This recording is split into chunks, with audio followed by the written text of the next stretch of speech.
Hello friends, my name is Dr. Anil. I'm the Chief Physiotherapist and the founder of PhysioQ Healthcare Takers Private Limited. Welcome to our channel Healthcare Takers. हमारी आज की जो video है ये है knee joint के ऊपर ही based. ये जो हमारी पिछली वीडियो थी उसी का पार्ट 2 है। इसके अंदर हम नी जॉइंट से रिलेटेड जो उसके अंदर पेन होता है उसके सारे सिम्टम्स और उसके सारे कॉजेज डिस्कस करेंगे। प्लीज़ इस वीडियो को एंड तक देखिएगा, काफ़ी नॉलेजेबल वीडियो है। तो चलिए शुरू करते हैं।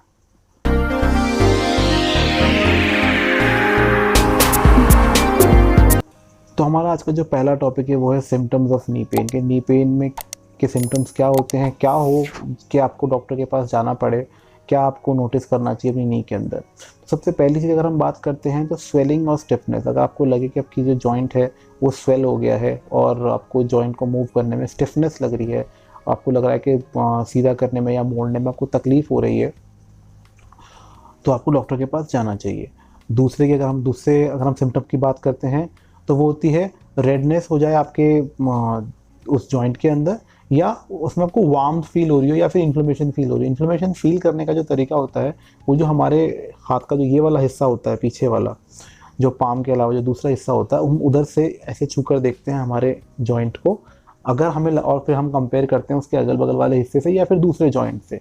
अगर हमें लगता है कि ये जो जॉइंट है वो गर्म है दूसरे जॉइंट से, तो इसका मतलब है कि वहाँ इन्फ्लेमेशन हो रही है। तीसरा अगर हम सिम्टम की बात करें तो वो है वीकनेस और इनस्टेबिलिटी।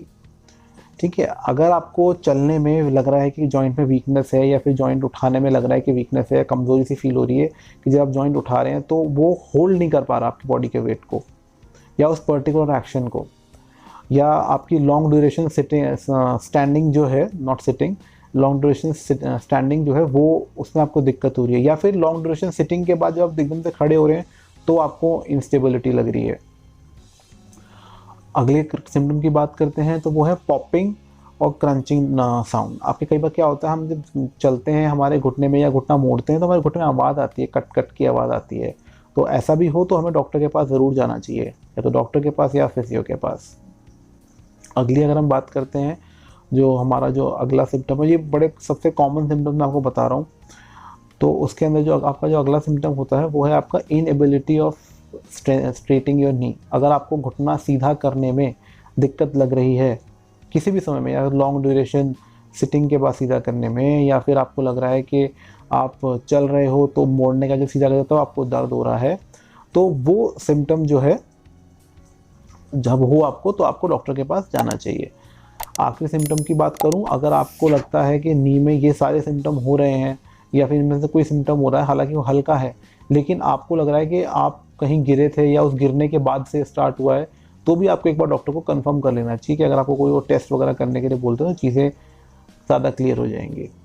अगले टॉपिक की हम बात करते हैं तो अगला टॉपिक है कॉजेज़ ऑफ नी पेन की। क्या क्या हो सकता है आपको आपके नी के अंदर क्या क्या प्रॉब्लम हो सकती है। तो सबसे पहले अगर हम प्रॉब्लम की बात करते हैं तो वो है एक तरह से आपका मसल पुल। तो सबसे कॉमन चीज़ है मसल पुल, ज़्यादातर लोगों को हो जाता है, बहुत कॉमन सी चीज़ है। आपकी मसल टाइट हो और या फिर अनप्रिपेयर्ड हो और हम उसको एक्शन करवा दें या ज़ोर से खींच लेते हैं मसल को, या किसी पर्टिकुलर मूवमेंट में मसल खींच जाती है, तो उस केस में आपको मसल पुल हो जाता है। उसको कई बार हम लोग हिंदी में मांस फटना या मसल टीयर, अगर मसल पुल बहुत ज़्यादा हो जाता है तो मसल फिर टीयर हो जाती है, यानी कि अगर बहुत ज़्यादा खींचते तो फिर मसल फट जाएगी। उसको हम कई बार मांस फटना भी बोलते हैं हिंदी में। अगर हम दूसरे कॉज की बात करें तो वो होता है आपका लिगामेंट इंजरी।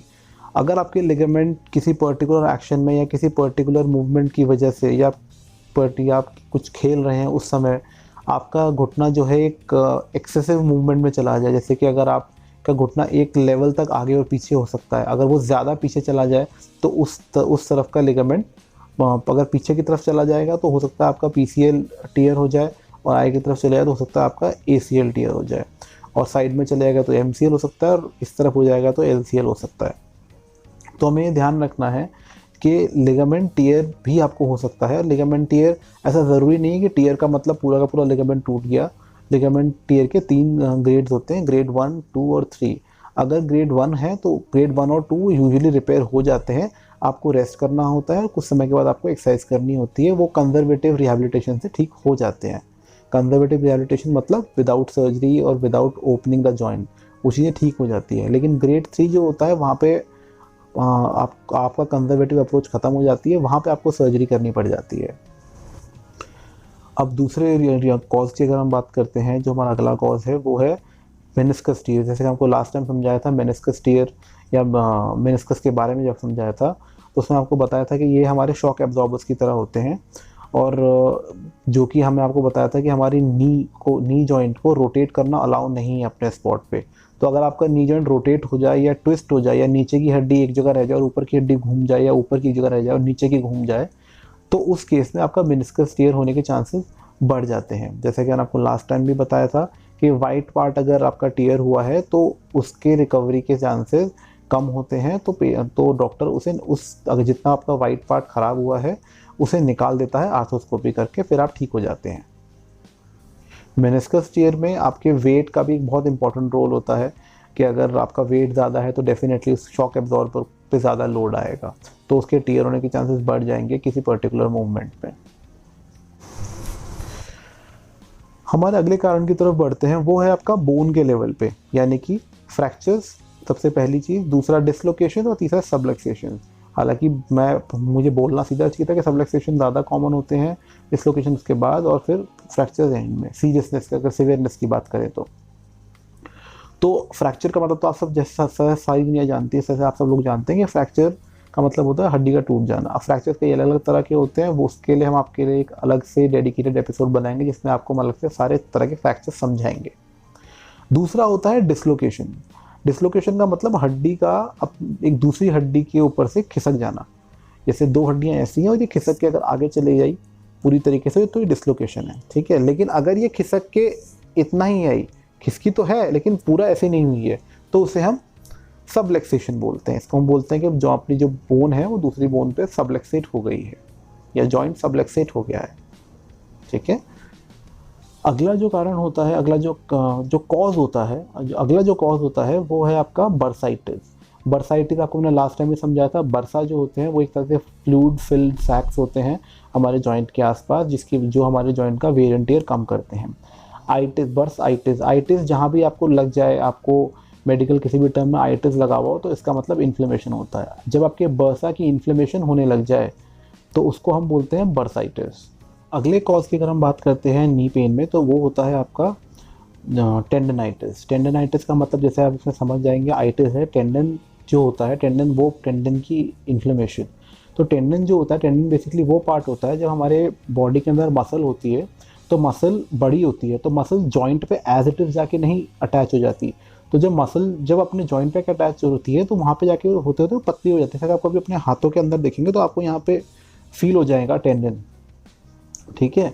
तो क्या होता है, मसल जो होती है, मसल पीछे बड़ी होती है तो वो सामने जॉइंट तक आते आते वो उसको पतला हो जाता है ताकि उसका अटैचमेंट प्रॉपर हो जाए। तो उस पर्टिकुलर हिस्से को जो पतला हो जाता है उसको हम टेंडन बोलते हैं। अगर वो हिस्सा इन्फ्लेम हो जाए तो उसको हम बोलते हैं टेंडनाइटिस। अगले कॉज की अगर हम बात करते हैं तो वो आता है सबसे कॉमन कॉज, जो कि करीब करीब सब में देखने को मिलता है आफ्टर ए पर्टिकुलर एज। मैं बात कर रहा हूँ ऑस्टियोआर्थराइटिस की। ऑस्टियोआर्थराइटिस का मतलब जैसे आप समझ सकते हैं, इसमें आइटिस का मतलब जॉइंट की इन्फ्लेमेशन। ऑस्टियो मतलब बोन, अर्थ मीन्स जॉइंट, और आइटिस मीन्स इन्फ्लेमेशन। तो ऑस्टियोआर्थराइटिस का मतलब ये होता है कि आपके जॉइंट की इन्फ्लेमेशन होती है, और ये जो होता है आपकी जैसे जैसे आपकी एज बढ़ती है उसके साथ साथ आपकी बॉडी के अंदर आता है। जो हमारी बॉडी की हमारे जॉइंट्स के बीच में जो शॉक एब्जॉर्बर्स होते हैं या जो कार्टिलेजेस होते हैं, जैसे जैसे वो डिटेरॉइट होते जाते हैं तो हमारे जॉइंट का गैप कम हो जाता है। तो इसी वजह से जब हम चलते हैं तो वो जॉइंट रब करते हैं और हड्डियां रब करती हैं, तो हमें पेन फील होता है उस पर्टिकुलर समय में, तो उसे हम बोलते हैं ऑस्टियोआर्थराइटिस। अगला हम बात करते हैं जो कॉज हो सकता है वो है रूमेटॉइड अर्थराइटिस। रूमेटॉइड अर्थराइटिस पे एज का कोई असर नहीं होता, ये आपको आ सकती है before the your old age, जो कि हम बोलते हैं 55 से या 45 से पहले या 50 से पहले भी आपकी बॉडी के अंदर दिख सकती है। ऑटो इम्यून डिसऑर्डर है, आपकी बॉडी के अंदर कई लोगों के अंदर रह भी जाता है, कई लोगों के अंदर आकर चला भी जाता है। सिवियरिटी वेरी करती रहती है। इसकी सबसे बड़ी प्रॉब्लम ये है कि जैसे जैसे आपकी जो ऑस्टियोआर्थराइटिस है, ऑस्टियोआर्थराइटिस आपके सिर्फ वेट बेरिंग जॉइंट्स पे असर करता है, लेकिन रूमेटॉइड अर्थराइटिस आपके नॉन वेट बेरिंग जॉइंट्स पे भी असर करता है। इसका मतलब ये आपकी बॉडी की किसी भी जॉइंट पर असर कर सकता है। ये आपके असर जो है इस पर भी करेगा, नी पर भी करेगा, लेकिन हो सकता है पहले आपके, उससे पहले आपके काफ़ी सारे जॉइंट पर असर कर चुका हो। अगले जो कॉजेज़ हैं वो जैसे 3 कॉजेज़ को मैं साथ साथ डिस्कस कर लेते हैं। वो है गाउट, सीरो गाउट और सेप्टिक अर्थराइटिस।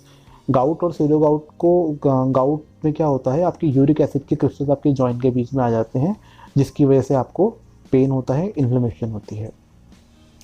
ये बेसिकली आपके यूजुअली पैर में, ग्रेट टो में होता है, बट ये आपके इस जॉइंट में भी हो सकता है। अगली हम बात करते हैं सीरो गाउट की। सीरो गाउट के भी सिम्टम्स आपको ऐसे लगेंगे कि गाउट जैसे हैं, इसलिए कई बार उसकी डायग्नोसिस में प्रॉब्लम आ जाती है। बट इसके अंदर उसमें डिफरेंस क्या है, उसके अंदर यूरिक एसिड के क्रिस्टल्स होते हैं, इसमें आपके कैल्शियम के क्रिस्टल्स आपकी जॉइंट के बीच में आ जाते हैं और उसकी वजह से आपके जॉइंट में इन्फ्लेमेशन होती है। अगले कॉज की अगर हम बात करते हैं तो वो है सेप्टिक अर्थराइटिस। सेप्टिक अर्थराइटिस में क्या होता है कि कभी कभी हमारा नी ना इन्फेक्ट हो जाता है, और उस वजह से क्या होता है, हमारे जो नी के अंदर इन्फ्लेमेशन बढ़ जाती है और पेन बढ़ जाता है। ये यूजुअली इसका जो ऑनसेट होता है वो यूजुअली किसी फीवर के बाद से स्टार्ट होता है। कोई ट्रॉमा की कोई हिस्ट्री नहीं होती है, लेकिन किसी फीवर की हिस्ट्री ज़रूर होती है कि इसके बाद से ये स्टार्ट हुआ। इसकी सबसे बड़ी प्रॉब्लम ये कि अगर आपको इससे पहले जो मैं आपके कारण बताया, अर्थराइटिस था या किसी भी तरह की कोई और प्रॉब्लम थी, तो वो एग्रीवेट हो जाता है उस पर्टिकुलर एरिया के अंदर। तो ये थी हमारी आज की वीडियो। आज की वीडियो में हमने सिम्टम्स और कॉजेज़ डिस्कस किए। अब आने वाली जो वीडियो है, अगली वीडियो, उसके अंदर हम नी पेन के सारे एक्सरसाइजेज आपसे डिस्कस करेंगे, उसके जो ट्रीटमेंट्स है वो डिस्कस करेंगे।